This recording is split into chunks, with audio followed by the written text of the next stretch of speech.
because I can open up this door all the way and it's not up against a wall, I can leave the door up. If this door was up against a 90-degree angle wall straight here, I'd probably have to take the door down again in order to drill those screw holes. Because if you can imagine the door going up against most bedroom walls or whatever, I can't get the drill in there.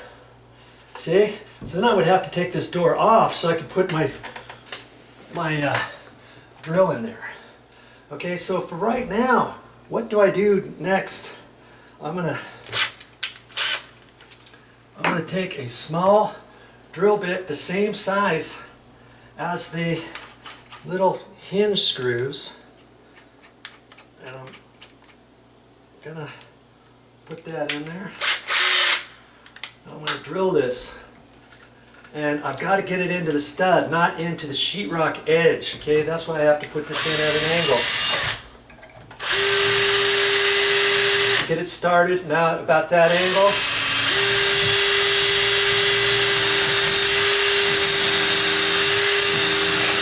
And because I've already set that up tight, I know that it's not very far in there to the back stud. There's not much of a gap there behind there, so I'm going to use a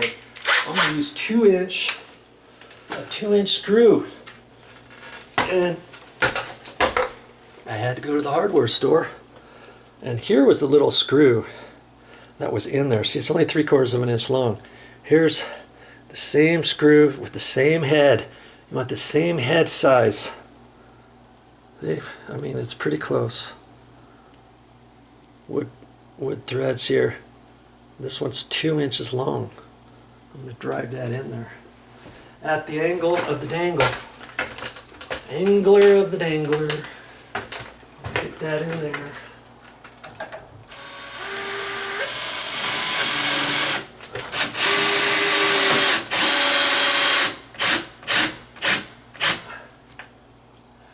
Okay, and the head's going to stick out just a little bit. That's why I got a flat putty knife, not the one that's real flexible. This one's not as flexible. This one's stiffer, and I've used that as a scraper, and it's all rounded edges. I don't want to use this one because I'll damage it, but I carry, look at this, I got 3 putty knives. This one here to beat on, or to beat on that, or to pry, whatever. And this is a little bit thinner one, and this is a nicer one, like if I caulk on the wall and I want to do it flat. I can't do that on this one as much because this is bent a little bit, it's all rusty, you know. I just put that on top of that because that edge of the screw is hanging over just a little bit because I got that screw in at an angle. All I'm going to do is tap down the edge of that with my knife. Just that, like that, that's it. That's a lot better. And see, you got to do that after the screw is tight, because now if I try to twist that, which I can't, but if you could, I could twist that and then now it might be sticking out again. Okay? So, do I have to do any more on here? Since I'm up here, I might as well do another one. But see, if these other ones are tight. Actually, they're pretty tight. That one's pretty snug. Now I think I'm going to leave it. I was planning on putting more screws in there, but I don't need to. Okay, that's how you fix that. Okay, because that screw was just twist, twist, twist, twist, twist, and now it's tight. Especially that's up at the top of the door, and that could possibly make the door sag right there. Not the door jamb, but as much as the hinge. If these screws start stripping out, that could raise out from the door as you're closing it or whatever. I've seen some. In fact, I fixed one door. This screw in the middle was sticking out half the way, and there was 2 missing screws. If you watch that video, you'll know what I'm talking about. Okay? That's not going to happen on that one anymore. And the other thing I didn't do on this door, if you said, hey Joe, you're working on this door, and you're telling us all this kind of stuff, but you didn't check all the rest of the hinge screws. You're right, I didn't. You're right. I'm going to make sure, since I did that one, that I don't have any other screws that are stripped or spinning in the wood. Okay?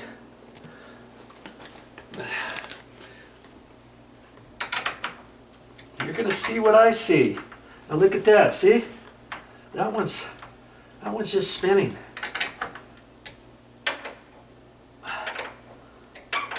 That one's just spinning, so I'm gonna end up having to take that one out. Because I'm in the process, mind you. I could have left that one. It's in the middle. It's four hinges of the door. Chances are nothing's going to happen to that. But if one of the other ones were to get loose, and I've got two screws loose on that one. Now see that? That one's spinning. I'm going to take that out. And this one right there, that's spinning. See there?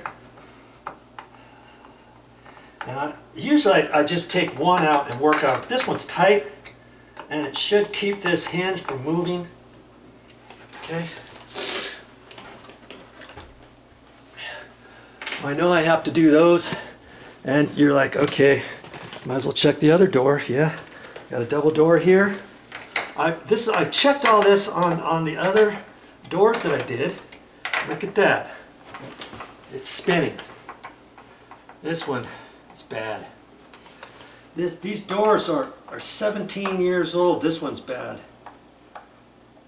And I don't want to mess with this door again. Look at that. Look. That one's bad. I don't ever want to mess with this door again if I don't have to. Ah, geez, that one's bad. Chances are nothing would happen to those because you got all the weight of the door coming down on there. But because I'm doing these other hinges and stuff, I might as well fix it, right? Jeez, can't believe this. This one was loose too. Look, it just spins. It's not holding your door. You see, if you got a door, you see how that could cause, especially the top hinges, that could cause your door over time to sag and do damage. Okay, so get up here. That one looks pretty good. Let's see. Now, look at that. And I'm definitely going to do this top one. Just don't. I'm right in the middle. If I was doing all this, if I didn't have the drill out and the screws and all this other kind of stuff, could I have left those things? Yeah, I probably could have. But eventually they're going to get worse. Okay? And I don't want them to get worse. I just want to be done with these doors and say that I'm done once and for all. I've gone through all the effort. Why not go the extra mile? Or just go the extra. Where's my drill bit? Oh, so I got to make sure I had two drill bits. I want to make sure that I use the small one because I used that other one for the big sheetrock screw that I put into the jamb, not the hinge. You know what I mean? Jelly bean. Okay. I've got it on forward. I don't know. Oh, I forgot to turn it on forward. Yeah, you know, if you start drilling sometimes, and you know what? That might have been why that other bit seemed to be burning up when I drilled it in there. I might have had it in reverse by mistake. And I want it on high. I'd have had it in reverse. And I still got it through, but it started burning up. I'll put it in at an angle so then I can move it off.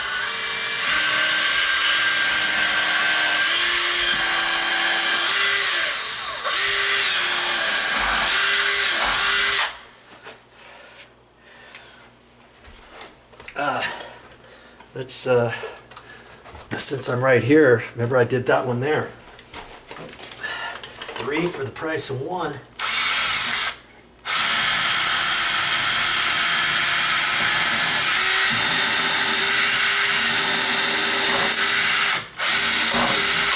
So I put the drill in there about halfway, and once I get about half, I pull it out to clean it off the bit. Then I drive it in some more.